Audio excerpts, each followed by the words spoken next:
Hi friends, welcome to our channel. Darshan Sameera చెప్పినట్టుగానే ప్లాన్ని ఆలోచిస్తారు. సమీర ఏదో ప్లాన్ చెప్పడంతో దర్శన్ చాలా హ్యాపీగా ఫీల్ అవుతూ ఉంటాడు.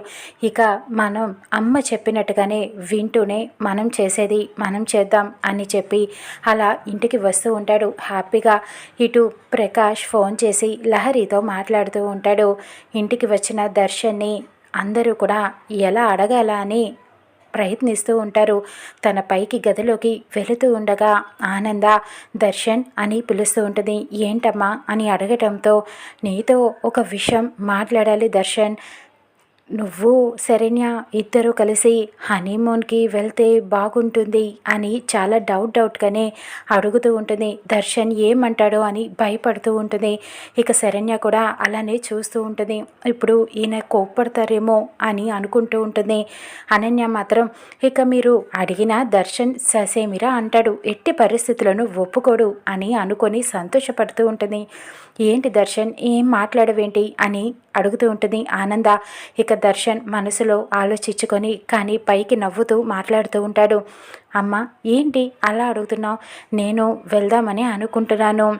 శరణ్యకి నేను తాళి కట్టిన భర్తనమ్మా, ఎందుకు వెళ్ళను? మేమిద్దరం కూడా అలా సరదాగా ఒక 5 రోజులు అన్నీ మర్చిపోయి మా మధ్యన ఏర్పడిన దూరాన్ని చెరిపేసుకొని ఇక తిరిగి వస్తాము అని చెప్పడంతో ఒక్కసారిగా శరణ్య ఉప్పొంగిపోతూ ఉంటుంది. నిజమేనా ఈయన మాట్లాడేది అని అనుకుంటూ ఉంటుంది. చాలా హ్యాపీగా ఫీల్ అవుతూ ఉంటుంది. ఆనంద కూడా దర్శన్ ఇలా మాట్లాడటంతో సంతోషపడుతూ ఉంటుంది. శరణ్యని చూసి, శరణ్య ఇంక నువ్వు బట్టలు లగేజ్ అంతా సర్దుకో అని చెబుతూ ఉంటుంది. ఇక అనన్య అయితే ఈ మాటలు విని ఒక్కసారిగా షాక్ అయిపోతుంది. ఇది డ్రీమ్ కాదు కదా, నిజంగానే దర్శన్ ఈ మాట అంటున్నాడా? దర్శన్ అలా ఎలా ఒప్పుకున్నాడు హనీమూన్కి వెళ్ళడానికి? ఇప్పుడు వీళ్ళిద్దరూ కలిసిపోతే నా పరిస్థితి ఏం కాను? లేదు, వీళ్ళిద్దరూ ఎట్టి పరిస్థితుల్లోనూ హనీమూన్కి వెళ్ళడానికి వీల్లేదు అని చెప్పి అనుకుంటూ ఉంటుంది. ఇక ఆనంద మాత్రం చాలా సంతోషపడుతూ ఉంటుంది. శరణ్య నువ్వు వెళ్ళు, ఇక లగేజ్ అంతా సర్దుకో అని చెప్పడంతో శరణ్య ఆనందంగా తన గదిలోకి వెళ్ళి లగేజ్ మొత్తం ప్యాక్ చేయడం మొదలు పెడుతూ ఉంటుంది. ఆయన ఒప్పుకుంటారని నేను కల్లో కూడా అనుకోలేదు, కానీ ఆయన ఒప్పుకున్నారు అంటే నన్ను భారీగా యాక్సెప్ట్ చేస్తున్నారా? ఆయన జీవితంలోకి నన్ను ఆహ్వానిస్తున్నారా అని తెగ సంతోషపడిపోతూ ఉంటుంది. ఇక దర్శన్ అయితే ఆనంద మాటకి పైకి ఓకే చెబుతూ మనసులో ఆలోచించుకుంటూ ఉంటాడు. సారీ అమ్మా, నువ్వు చెప్పిన మాట నేను వింటాను, కానీ శరణ్య విషయంలో మాత్రం కాదు. మేము ఇప్పుడు హనీమూన్కి వెళ్ళేది మేమిద్దరం కలవటం కోసం కాదు.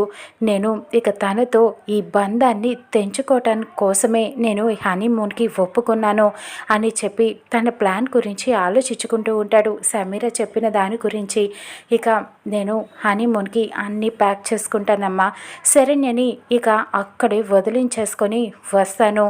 ఇక నా జీవితంలో శరణ్య ఉండదు, సమీర మాత్రమే ఉంటుంది అని చెప్పి మనసులో అనుకుంటూ ఉంటాడు. ఇక కానీ శరణ్య మాత్రం చాలా హ్యాపీగా సంతోషపడుతూ ఉంటుంది. తన లగేజ్ని మొత్తం ప్యాక్ చేసేసుకుంటూ ఉంటుంది.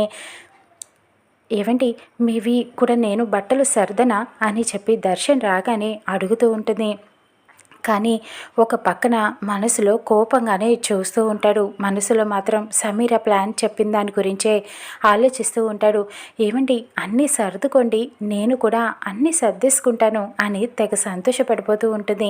ఏవి ప్యాక్ చేసుకోవాలని ఆలోచిస్తూ ఉంటుంది. కానీ అనన్య వీళ్ళ ప్లాన్ని ఎలా చెడగొట్టాలా అని ఆలోచిస్తూ ఉంటుంది. ఇక దర్శన్ ఏం చేయబోతున్నాడో చూద్దాం రానున్న